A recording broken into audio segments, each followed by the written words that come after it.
Hello and welcome to Foggy with a Chance of Seagulls.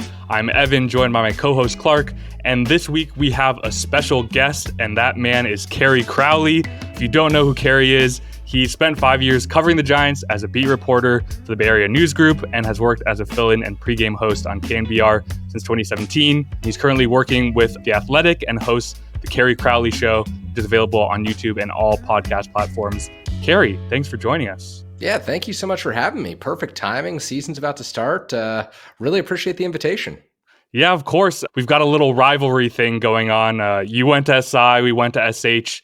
Unfortunately, we're not in person, so we can't duke it out. But can't go to the Grove and fight. Yeah. Maybe exactly. Exactly. Maybe after.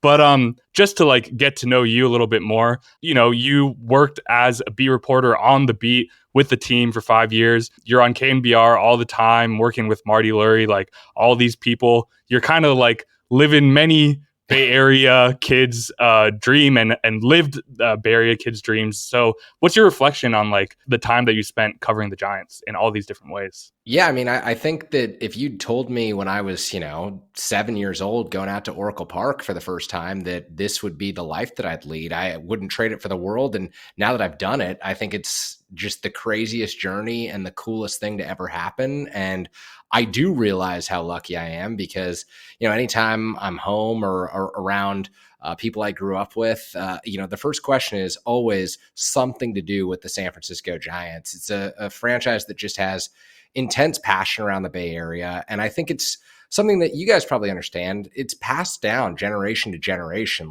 People don't just move to the city and become Giants fans. And San Francisco is not a transient place like that. People are, they can tell the story of their grandparents remembering when Willie Mays came over in 1958, what it was like seeing him at Seal Stadium or Candlestick Park. And I just think when you talk about Willie Mays, Willie McCovey, even people that I didn't see play like Will Clark, it all resonates. It all resonates with us. It all resonates with people who are, younger than us and in Gen Z because they learn this game from people who deeply care about the franchise. And I think that that's what makes it so cool. So it makes me feel so lucky whenever I get to talk Giants baseball or write about this team. I just know that this is deeper than sports. This is about families and community. And that's what I try to tell myself every single time I talk about the Giants. That's awesome. Selfishly, would you be able to share any stories about Marty Lurie? I just feel I grew up listening to him, and now you chop it up. What is that like?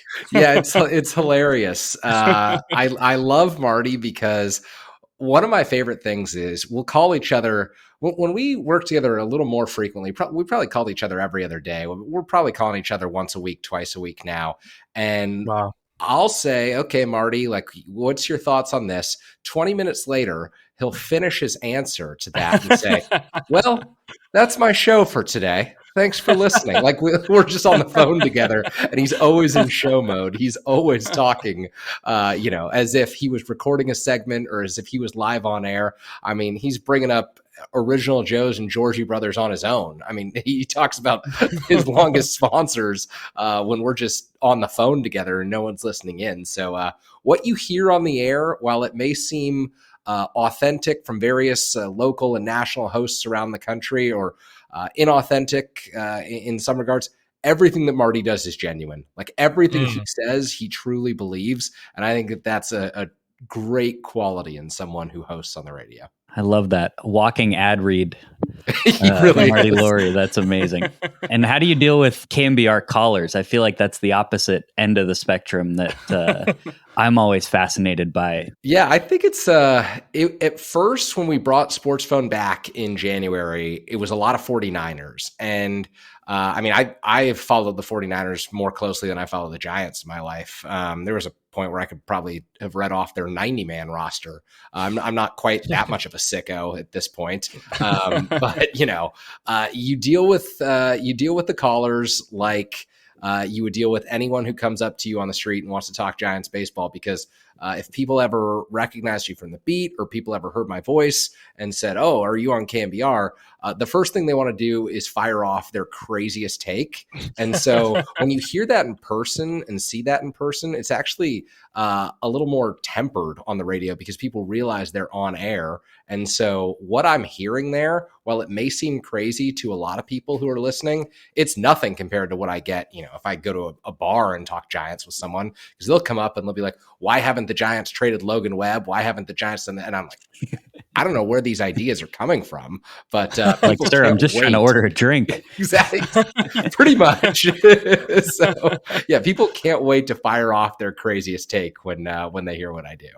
Well, now that we have you here, I was thinking that we could maybe bring Rich Aurelia back and play shortstop for us this year. Do you think that that's possible? Yeah, I mean, just a little 35 home run pop from your shortstop. Why not? You're covering the game. We're recording on Tuesday. This is the Pablo Sandoval send-off day. Do you have any Pablo thoughts? Yeah. Actually, one of my great Pablo moments was 2017, my first summer covering the team. I'd started in June and got DFA'd by the Red Sox in July. And I knew nothing and had no sources at that point. I was just the ultimate happy to be there guy who walked in the clubhouse and was just trying to make sure that I wore, BBWA writers dress code that day because I didn't know. It was all new to me. And so everyone with sources said there's zero chance Pablo comes back. This organization doesn't want him. The clubhouse doesn't want him. And they were all kind of right about that. People didn't really want Pablo back, but he almost forced his way back. And he had such a good relationship with Bobby Evans, the general manager at the time, that they were like, you know what? It can't hurt us to take the chance. We are, headed for 98 losses, completely out of the race. Let's see what happens here. Guy gets into a clubhouse that was, akin to a funeral home all summer, and he was the happiest man in the whole world. And it changed my appreciation of guys who love baseball and love the organization. And there's just, there's a difference between people who play baseball for a living and, enjoy the sport. And then there's a difference from the people like Pablo who truly love everything about it. He's someone who can't wait to get to the clubhouse to talk to his teammates, to talk to razz the kids, in Spanish, in English, to do it all. He is such a great presence when he's there. And it transformed that 2017 season in my eyes because it made, going to work, you're kind of like, who wants to talk about this losing team too? This guy's the most excited man in the world to tell you that he went 0 for 4 with 2 strikeouts in a 9-2 loss. So I really appreciate the positivity from Pablo. There are a lot of parallels to his spring training invite this year where there was really no chance he was going to make the Giants and even less of a chance he would be invited into a major league clubhouse this year, and just kind of, use those connections and that fun loving attitude to convince Farhan to bring him back. He wasn't even playing affiliated ball the last 3 years, and he somehow got an invite to spring training. He did hit a 6-run home run, so there is that's that. True. Yes, that is true. But even Farhan liked him. He's the guy who kind of is able to bridge the gap between Brian Sabian and Bobby Evans, who loved him. Bruce Bochy loved him. Gabe Kapler liked him. Bob Melvin and Farhan liked him. Who doesn't like being around him? That's really a testament to who he is.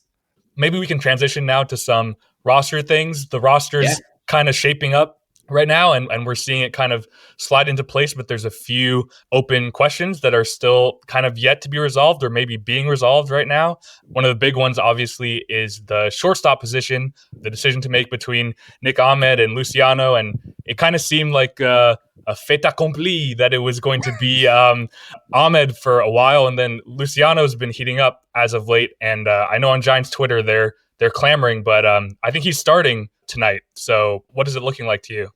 Yeah, I mean, it's a really interesting dilemma for the Giants because Luciano might be better off getting those 100, 150 at-bats against AAA pitching, getting hot and seeing what he can do when he comes up to the big leagues. But also at the same time, Nick Ahmed, we know who he is as a player. And is he better than the 8 or the 9 hitter in your order? Is he going to hit more than 215 with no pop? The answer is probably no.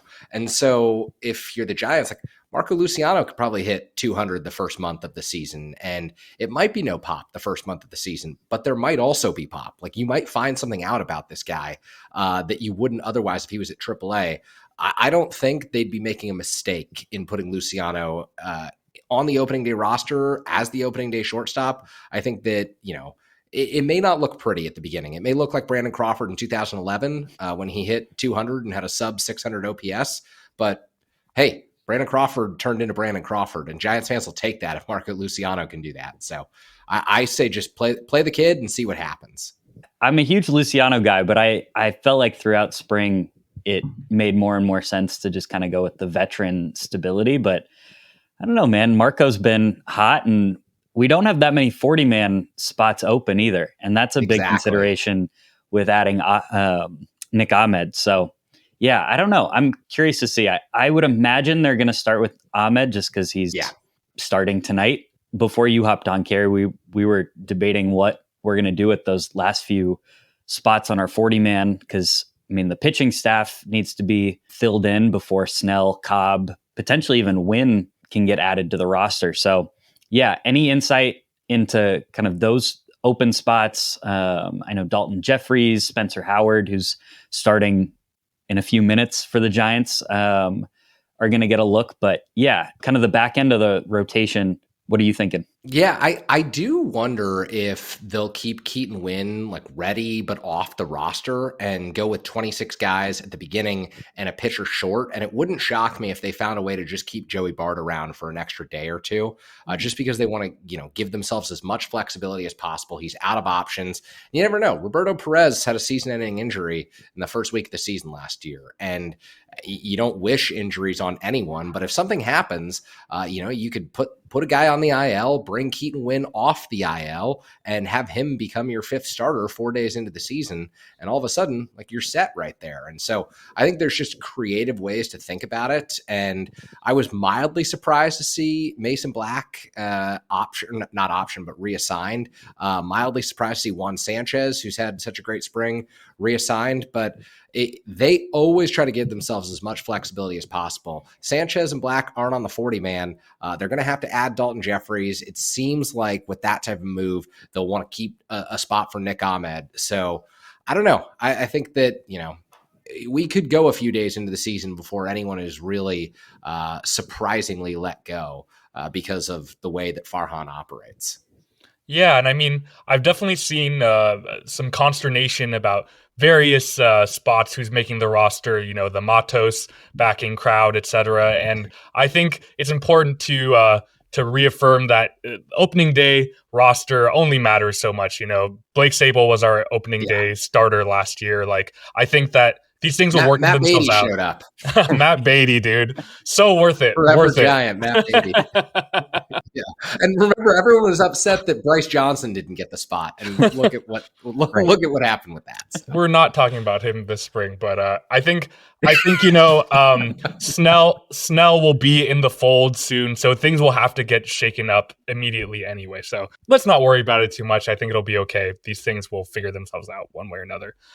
Exactly.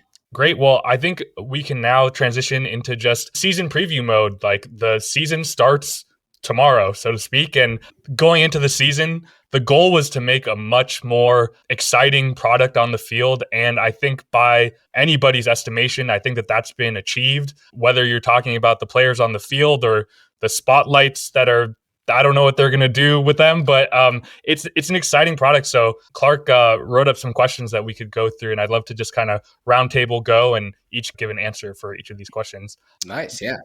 The first one being, which player are you most excited to watch and follow this year? Just like in terms of pure excitement. Jung-Hoo Lee. I think Jung-Hoo Lee, for me, I think he's going to sell the most jerseys of any Giants player. I think that he's going to bring elements to this lineup that we just have not seen in a really long time.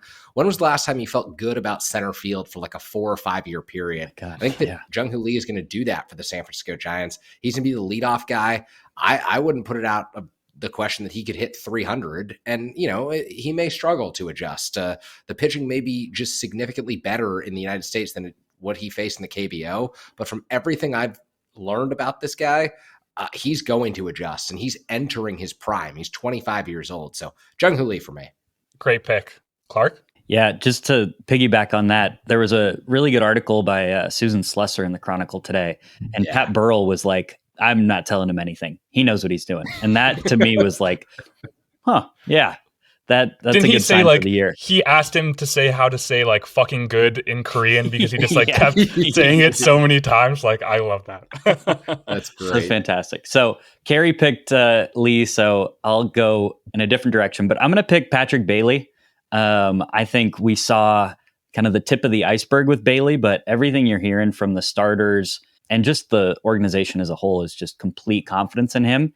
He got a little thicker in the offseason, and hopefully that can help him sustain throughout the year. But yeah, I'm excited to watch some more Patty Barrels.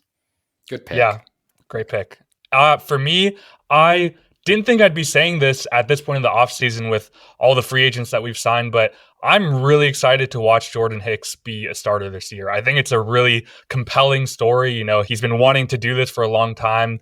Got a chance in limited innings in the past, but his outing against the A's the other day, it sends a shiver down the spine to hear the him be compared to Lincecum by Kipe and Kruk. And so he doesn't only have that like electric fastball, but the breaking stuff really plays off that well. He's like dialing back the velocity. So he's just really exciting, and who knows if he'll last the whole summer in the rotation, but I'm excited to see him go as far as he can. Yeah, good pick. Good pick.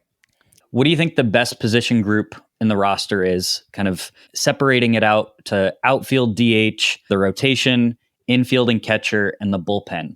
What do you think will be the strong suit for the Giants this year? That's a really tough question. I don't think it's the outfield. I think that if Luciano is who we think he could be, it has the potential to be the infield because you've got Chapman at third, who could be an all-star. You've got Luciano at short, Tyro Estrada, who's just solid at second, and Lamont at first. And people have kind of forgotten about him with the offseason acquisitions, but he had 900 OPS for much of last season until he really faded down the stretch. And so it could be the infield. I will take the starting pitching, though, just because when you have Blake Snell, Logan Webb, and then the potential of Alex Cobb coming back, Robbie Ray coming back, Jordan Hicks, what we've seen from him, Kyle Harrison, Giants at some point this year could go 6 or 7 deep in what they have in the rotation. And when you feel like you can win on the days that your fourth and fifth starters go, that's to me the sign of a good rotation.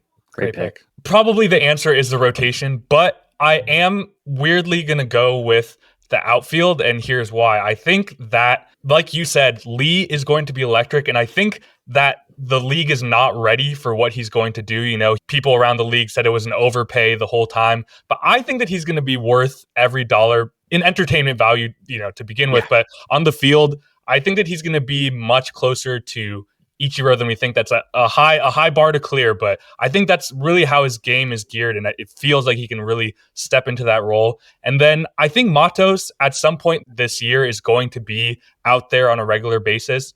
And then Yaz and Slater have gotten a lot of hate this offseason. You know, people want to see the young guys play, but don't forget that Yaz is a Gold Glove caliber right fielder out there. And then Austin Slater is a lefty masher. And I think Conforto, he's motivated in his walk year to play well this year, get a contract next year. So I think they're going to be an underrated part of this team going forward.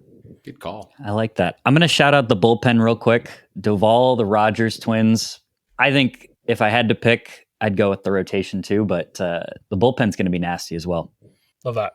Next question is, who has the most swag on this team right now? Oh, probably Jorge Soler. I mean, I haven't seen it in person. This is my first spring training that I've missed in 13 years, but Soler is just like, when he hits a home run, the ball stays hit, and the whole dugout is watching him, not where the ball goes. They're watching him to see how he celebrates. So Soler is leading in that department for me. I love that. Yeah, Soler's a great pick. I think Lee as well. Yeah. Equally, but in such different ways, which I think is a really cool feature to this team to kind of increase the entertainment. But yeah, we've talked a ton about Jung-Hoo Lee. So, but yeah, that's my pick. Two great picks both. And I have a weird one, which is, in terms of a person, I think he's a pretty vanilla person, but Logan Webb is coming with swag this year. And I think, you know, he's really stepped into that leadership role. Obviously, there's other vets in the clubhouse, but, you know, Craw's gone now. He's one of the longest tenured Giants, and the way that he's kind of been there, you know, for Harrison in this offseason, really like taking a leadership with this stable of young guys that are coming up. I think he's really entrenched as a leader. And I feel like when you hear him talk now, there's a certain confidence in the way that he presents himself and talks about himself. So I'm going to go kind of swagless, but also swaggy Logan Webb. No, I really like that pick. I get exactly what you're saying there. Swaggy in the swaglessness. Yeah. In the still kind of tongue-in-cheek variety, and Kerry, you might be able to speak to this better than the two of us can. Who is the funniest player in the clubhouse, or who might be the funniest interview this year? I mean, when he is unfiltered, it is Logan Webb. I think that he has the penchant for saying things that most players don't say. However, because he's become that leadership figure and because he's now been around for a while, I don't think he does it as often as maybe he did when he first got good in 2021. I mean, there were times where you knew you could bait him into saying something that would be really funny. Just like...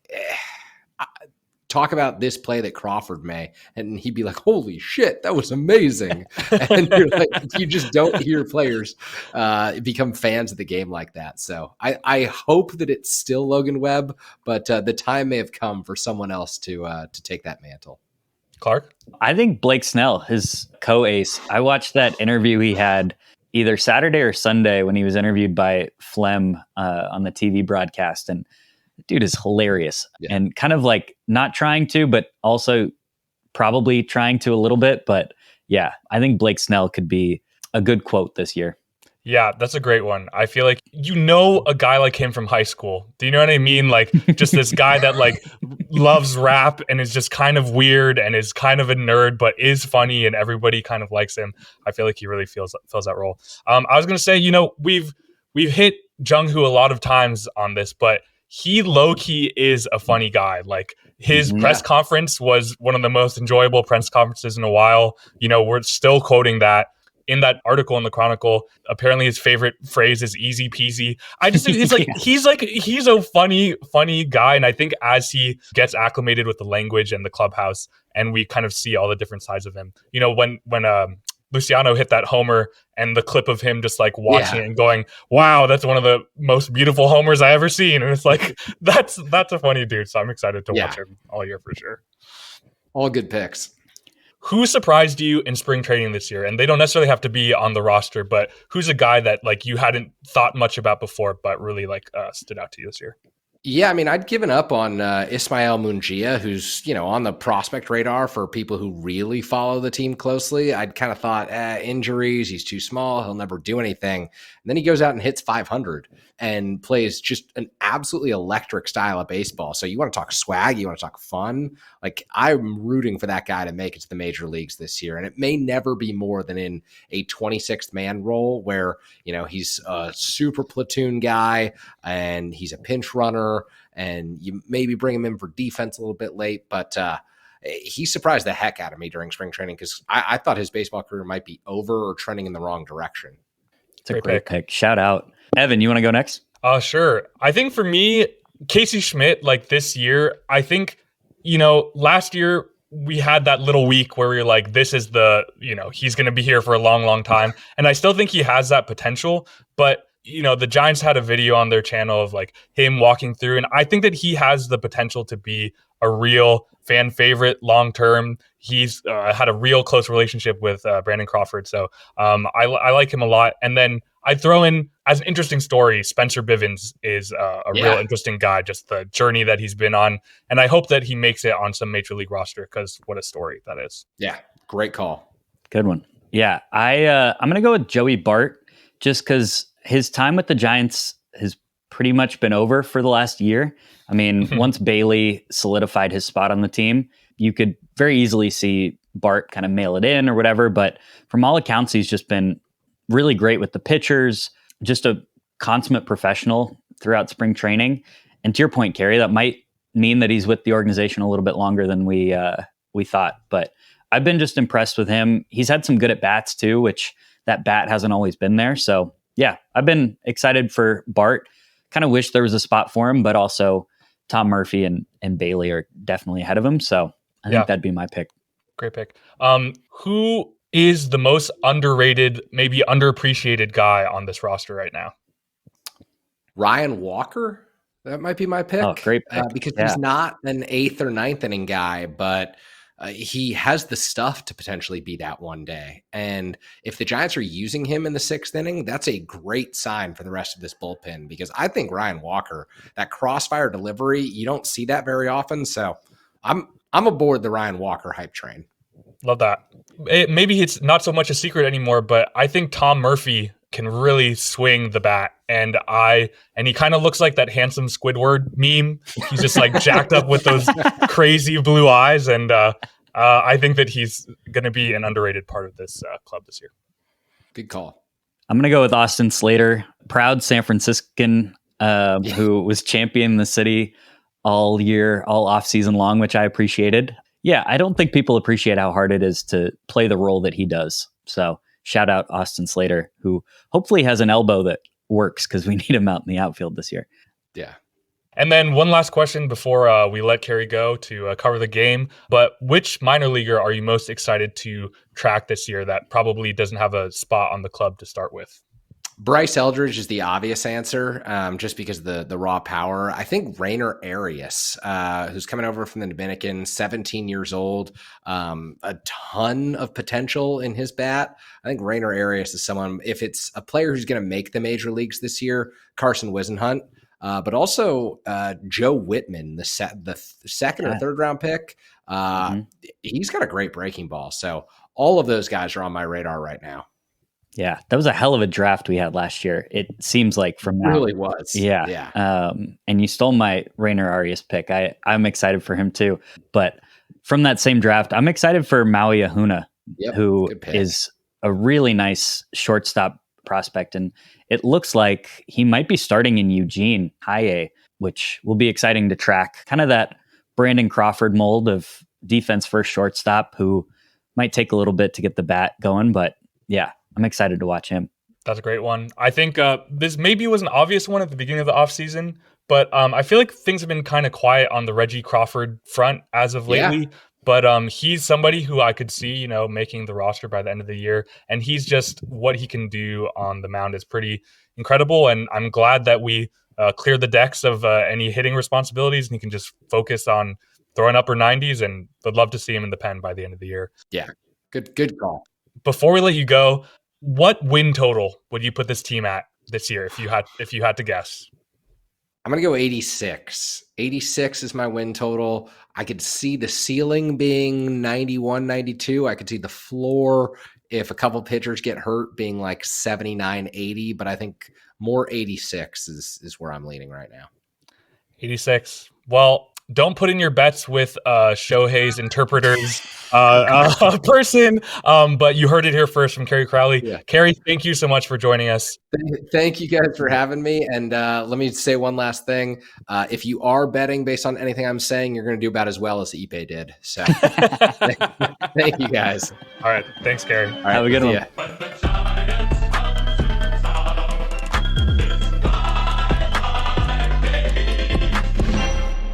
Welcome back to Foggy with a Chance of Seagulls. Thanks again to Kerry Crowley for joining us. That was really great to have him, even though he is a St. Ignatius Wildcat.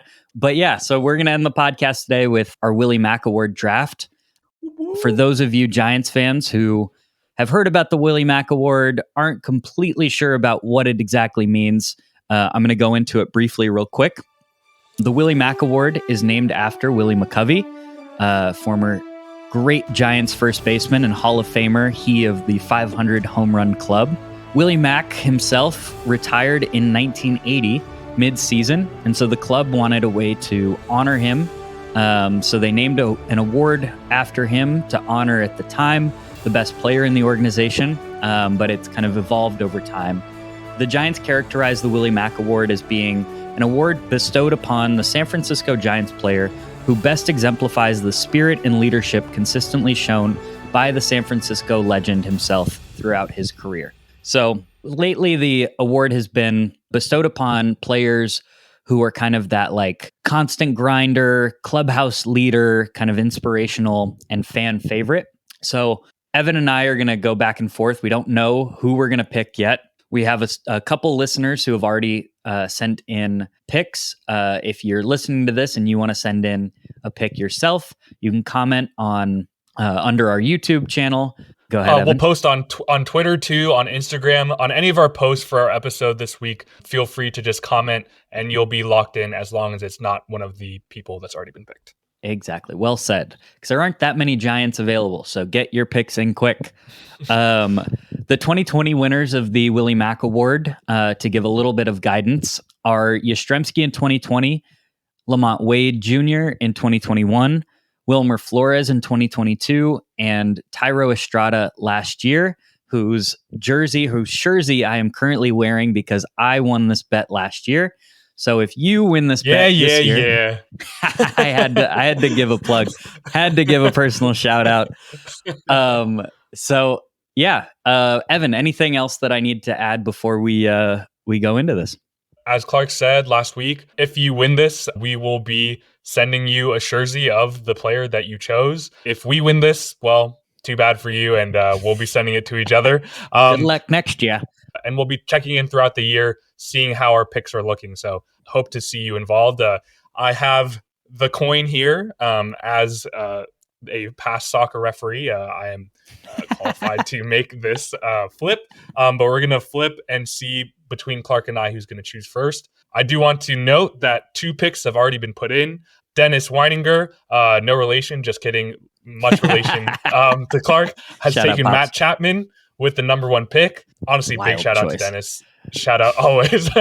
It is a wild choice. That's what I thought when I saw it. And at number 2, Lawrence Yang has taken Logan Webb, which is a great pick. Shout out L Factor. And here goes the flip. Heads or tails? I'm saying tails. It never fails. And it is heads. Who the hell is this? Okay, it failed. Rutherford B. Hayes. Did you know he was on currency? Is that a real coin? So it falls to me, and with the 3rd pick in our first annual Willie Mac draft for Foggy with a Chance of Seagulls, Evan Lindsay selects Alex Cobb. I'm selecting Alex Cobb because I think he's not yet a fan favorite, but I just want to give a brief argument in his favor. You know, a big reason why Blake Snell is here this year is because of Alex Cobb, his mentorship when they were teammates on the Tampa Bay Rays. Snell said that Cobb made him both the pitcher and the man he is today. And I just want to shout out that he's been such an active part of recruitment to this team since he's joined. I think that he could easily be just some other veteran pitcher that comes to the Giants, has their time, gets a contract elsewhere. But to me, I really get the sense that he loves being a Giant. Last year, he was very sure that Shohei was going to be a Giant too, because they're teammates on the Angels. But I love that. We're not stopping the whole year. We're going to be incessant. But But I just think that he's such an important veteran leader in this clubhouse. There's a lot of veterans there.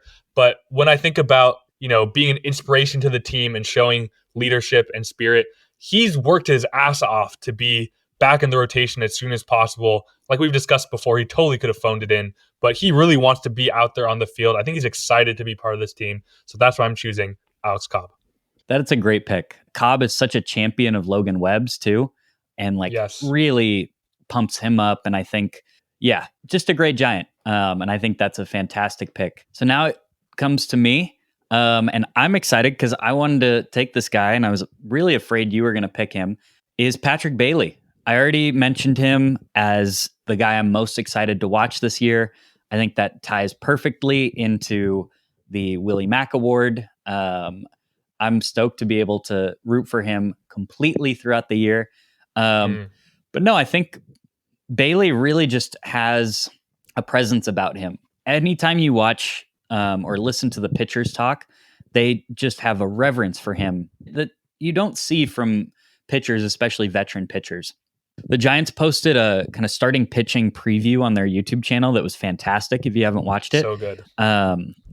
Which is where I got a lot of insight on Alex Cobb, to your choice. But the way they talked about Bailey and just the influence he has, and Alex Cobb being a guy who's very particular about his pitch mix, letting Bailey call games for him, pretty much immediately last year was very telling. He also had a penchant for pretty big hits at the right time. I got to see him hit a walk-off homer against the Rangers last year. That was a pretty big moment. But yeah, I'm excited for Patrick Bailey. When you said that, I was like, oh, that might be the pick. I think that he has kind of that, a little bit of the gravitas of Buster, very mild-mannered, but really goes about things the right way, does things the right way, and people really trust what he has to say. So I love that pick. Are there any other guys you were kind of floating in your head or thinking about for the Willie Mac Award? Just because I'm obsessed, I was thinking about taking Jung-Hoo Lee, to be honest, because obviously he's basically a rookie this year, but I think he's quickly going to be, in terms of fan favorite, like he really has a beat on that. So, but hey, he's yours for the taking if you want him. He's out there. I'm not going to influence you anymore, but like we said, Instagram, Twitter, YouTube, anywhere that you want to comment. If you can have your picks in by April 1st, that would be great, just to give us time, and we'll update the full draft on our next episode. But just want to thank you for joining us this week. Again, a big shout out to Kerry. It was a real pleasure to have him. And if you're joining us for the first time, we're going to be here throughout the season. We're going to try to be putting out episodes at least every week, if not multiple times a week.